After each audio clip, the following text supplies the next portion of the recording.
What's going on, everyone? Jeremy here from the quartering. I hope you're having an absolutely wonderful day. I'm in day, what is it, 2 of the mobile studio. Hopefully, construction gets done soon and I can return to my office. But it's going to probably be at least, I don't know, the rest of this week, almost certainly. I want to talk about what I think is a very gross, disingenuous, slimy take that is being used against fellow content creators like Tim Pool and Chaya over at Libs of TikTok. The entire narrative being spun, the incident that happened in Texas, let me first say, is shrouded in mystery. I find it extremely, leave a like if you agree, extremely curious that this individual's musings and writings were out almost immediately, right? And we are in, over a month now? I'm waiting for the musings of the Nashville individual. It's like, what do you do?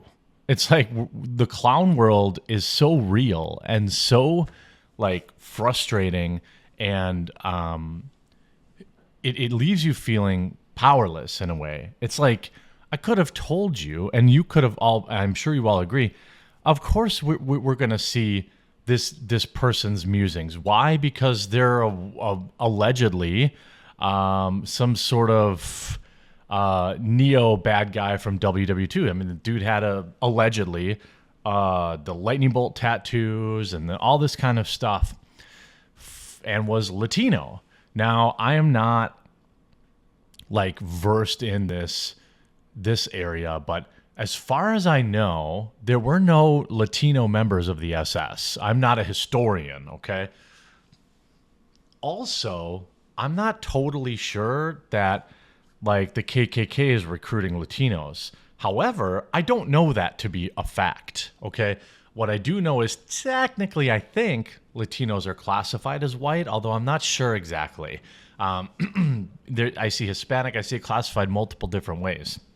The whole thing stinks to high heaven. Leave a like on this video if you agree. The pictures, everything came out almost immediately, but yet we're waiting a month now for the other Tranifesto. And now the left-wing media has spun up this, it's Libs of TikTok and Tim Pool's fault for this. See, they were inspired them, okay? First of all, this is a gross, slimy take, and if anybody tries perpetuating this, they are also a gross, slimy individual. This it's all over Twitter, and we're going to take a look, and I'm going to debunk the whole thing, of course, because it doesn't take a genius to do it. Thankfully, I'm not a genius. The perpetrator and everything that happened in Texas has written that one of his posts to the social media platform was, quote, inspired by Libs of TikTok. Now, this individual, I'm not going to name them, is a piece of garbage, and I hope burns forever. However, the person allegedly made repeated references to, hating women, essentially, using language from incels throughout his OK profile. Now, in one entry posted, they allegedly praised somebody else who did the Nashville thing, but mocked that they were trans.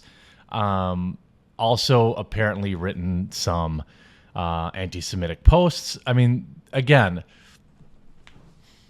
I think it's weird. This whole thing is so weird, right? It's like Las Vegas all over again, isn't it? Now, apparently, he seems to begun that entry on his social media site by saying this post was inspired by Libs of TikTok. Again, first of all, Libs of TikTok. Let me just exonerate Libs of TikTok here. Libs of TikTok posts videos in context, and from what I've seen, rarely provides context. So if this loser was inspired by anything, it would have been maybe a video of someone else. Whoever was in that particular video is actually who inspired them, not libs of TikTok, okay? They also mentioned that there wouldn't be, convert your children drag queen story hour under the bad guy from WW2's watch in a screenshot shared by activist, okay? Activist, and also understand this is Alejandra Caraballo, who is a trans individual who got caught in a hilarious lie testifying before Congress and is completely untrustworthy, but the left doesn't seem to care. Well, apparently some people on the right don't care either, as long as you're saying the right thing. He called out LGBTQ rights along reparations and diversity and inclusion stuff. People are going through this social media profile on a Russian website. Why were all these posts on some Russian website from years ago? There's literally no profile anywhere on Facebook or Twitter or any place like that. Now, OK does kind of let you post whatever you want. It's kind of like Post. You can kind of just say whatever you want, do whatever you want. But of course, it's Republicans now. It's Republicans' faults. And it's just so gross. And the other narrative that's going around is that somehow Tim Pool is to blame for all of this.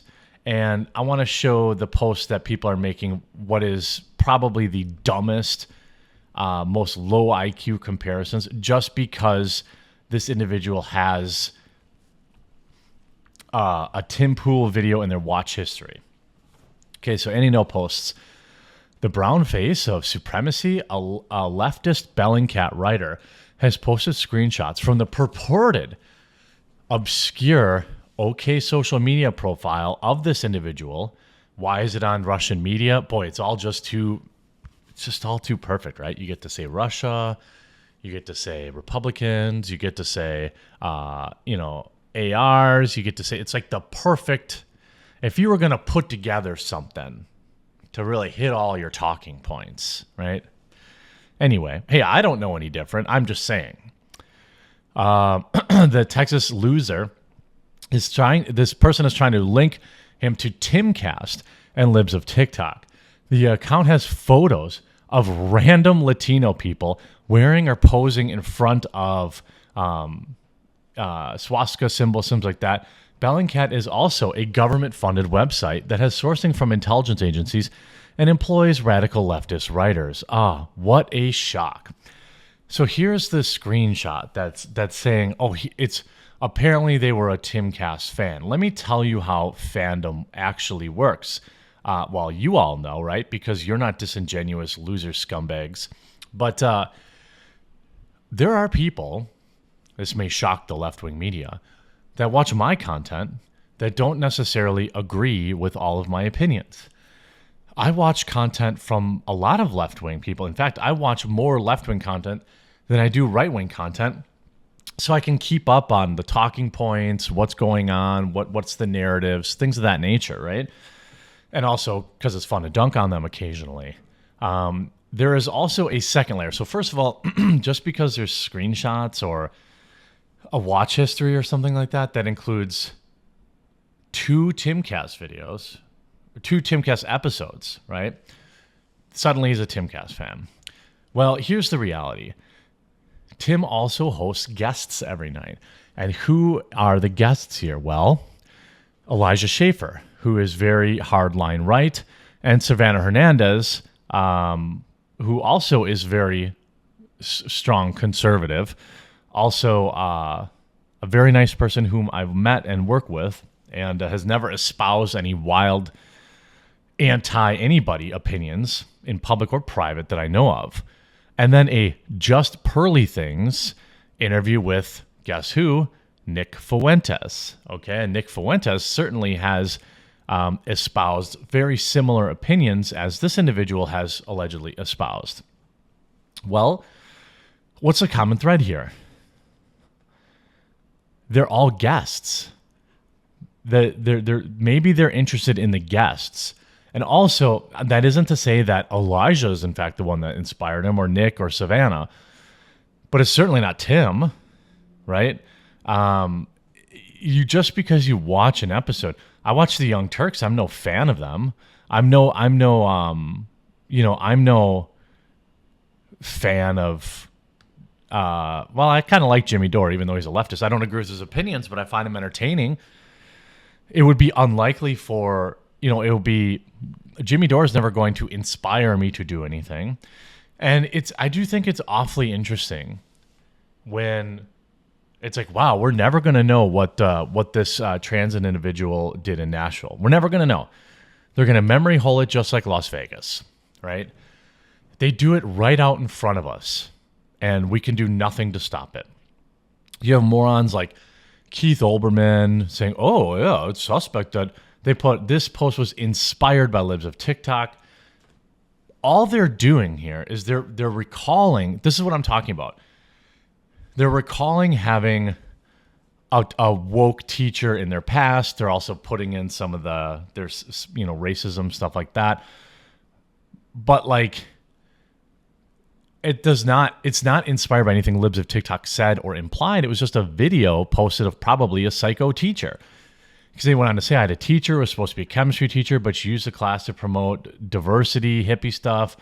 I was just starting to go right wing. So just talking about a teacher that was trying to indoctrinate students, which is very similar to the type of videos that libs of TikTok shares in their full context.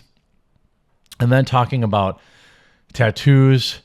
This is an interesting point a lot of people are glossing over. Quote, on April 9th, I got Dallas-Fort Worth tattooed on the left side of my waist. I almost didn't do it for the reason even this guy pointed out, you're not from Fort Worth. One of the things that changed my mind was this flashback. I remember waiting for the rail at Victory Station, American Airlines. As I was waiting, the train from Fort Worth came in. It was a bunch of Dallas Stars fans who came all the way from Fort Worth to watch them play. Also, I've been to Fort Worth a couple times, blah, blah, blah. I got a panther on the right side of my waist. This is my attempt at culturally appropriating the panther from the Black Panther Party, just like the swastika and the Punisher skull. So what they're posting here is that they're ironic tattoos. I don't know. It's it certainly is convenient cover if you want it to be. They certainly have said very curious things, but the whole thing is extremely suspect. Tailor-made for questioning everything down the road. And the fact that these idiots would try to blame libs of TikTok or try to blame Tim Pool is absolutely absurd, disgusting, and just what you would expect from left-wing media these days. That's why independent coverage is so important. I hope that you'll support me by just clicking that subscribe button down below, leaving a like on the video, and we'll talk to you again real soon.